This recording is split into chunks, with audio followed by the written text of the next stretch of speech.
সামনে এটা কি নিয়ে এসেছি দেখো, ভেন্ডি নিয়ে এসেছি, ভেন্ডি আর এই যে পেঁয়াজ শেষের দিকে বলে এটা দিয়ে ভুজিয়া করি। আর এইটা সয়াবিন দিয়ে আলু দিয়ে একটা রেসিপি বানাবো, দেখতে থাকো তোমরা। কেমন লাগছে রেসিপিটা অবশ্যই কমেন্ট করে জানাবে। হাই বন্ধুরা, দেখো এই কড়াইটা আমি চাপাইলাম, তো আবার একটা কড়াই আমি চাপাবো, সেটা তোমরা দেখতেই পাবে কী জন্যে চাপাচ্ছি, কেন চাপাচ্ছি। এরকম এটা জ্বাললাম উনুন, তো এ দেখো আবার একটা কড়াই আমি চাপিয়ে দিলাম। তো এই দেখো এটা হলো ভেন্ডিতে আর পেঁয়াজ আর একটা লঙ্কা দিয়েছি, যেমন তোমরা ঝাল খাবে তেমন দেবে। তো এই ভেন্ডিটাকে চলো আমি এখন ধুয়ে নেব।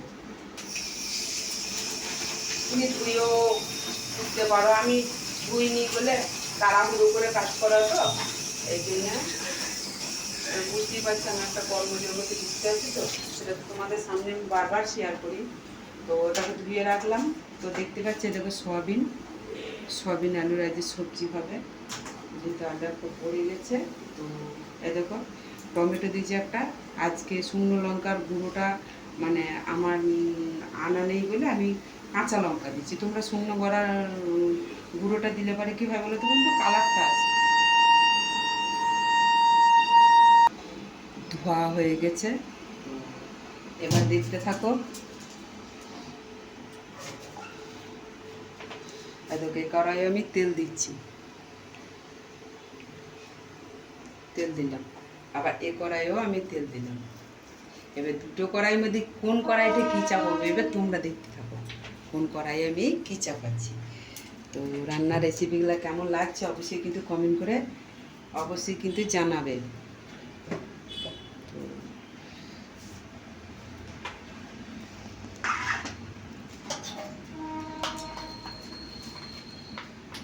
দেখো 5 ফোড়ন দেখতে পাচ্ছ, দিয়ে দিলাম।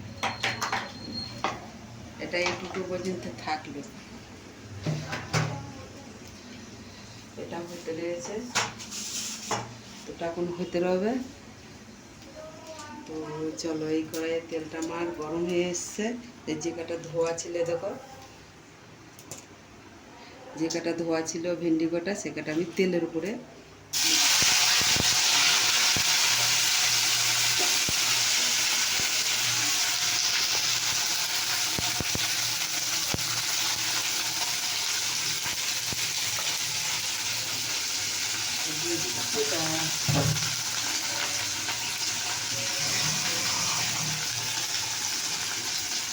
চলো এখানে দেখো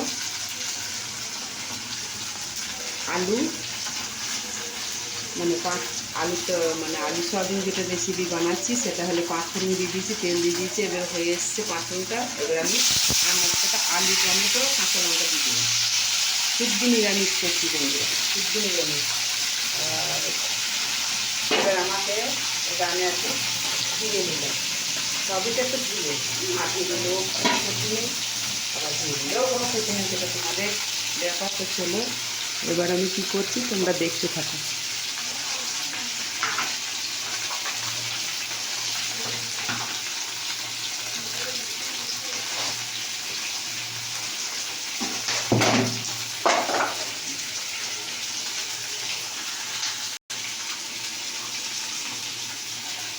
দেখো বন্ধুরা পরিমাণ মতো হলুদ দিলাম,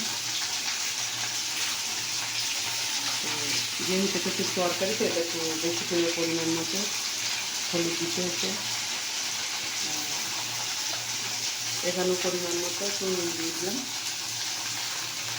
এখানে একটু পরিমাণ মতো যে যেমন জিনিস তার তেমন নুন, বুঝতে পারছো বন্ধুরা। চলো এটাকে নাড়িয়ে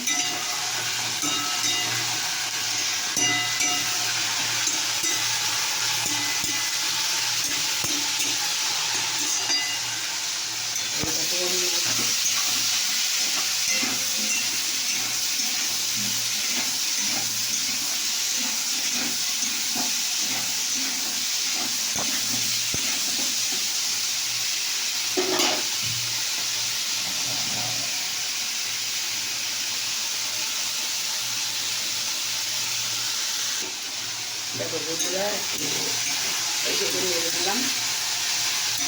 তো কেমন লাগছে রেসিপিটা বলে, একটু ভাজা ভাজা হবে, তাহলে এটাকে জল দিতে হবে না, মানে নুন দিয়েছি, হলুদ দিয়েছি, এতে থেকে নুন একটু দিয়েছি না, নুনকে এতে থেকে এটা ভাজ হয়ে যাবে, সেটা তোমরাও জানো অবশ্যই। এরকম এরকম এটা একটা মাছ চলে গেছে, নাড়াটা খানিকটা হয়ে গেছে। তো এবার চলো সেটা তোমাদের সামনে দেখা যাবে। জিরে গুঁড়ো দিয়ে দিলাম, শুধুমাত্র একটু জিরে গুঁড়ো দিয়ে দিলাম, ব্যাস হয়ে গেছে। কারণ পরিমাণ মতো লঙ্কা তৈরি দিয়েছি। আর এখনটা লঙ্কাটা গুঁড়োতে দিই, তো লঙ্কাটা গুঁড়োটা তো আমার তো শেষ হয়ে গেছে বলে আমি দিচ্ছি না। তো এই যে সয়াবিনটা ছিল এটা দিয়ে দিলাম।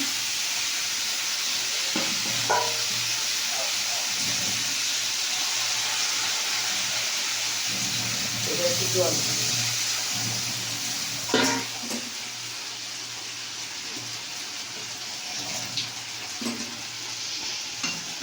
হয়ে যাবে। তো তোমরা লঙ্কা গুঁড়ো দিলে একটু রঙটা ভালো হবে, তো আমরা যে কাঁচা লঙ্কা দিয়ে করলাম। তো তোমাদের রেসিপিগুলা কেমন লাগলো এবার তো আমি গান মাঝিয়ে আসছি। তো অবশ্যই যদি ভালো লাগে লাইক শেয়ার কমেন্ট করে পাশে থেকে বন্ধুরা।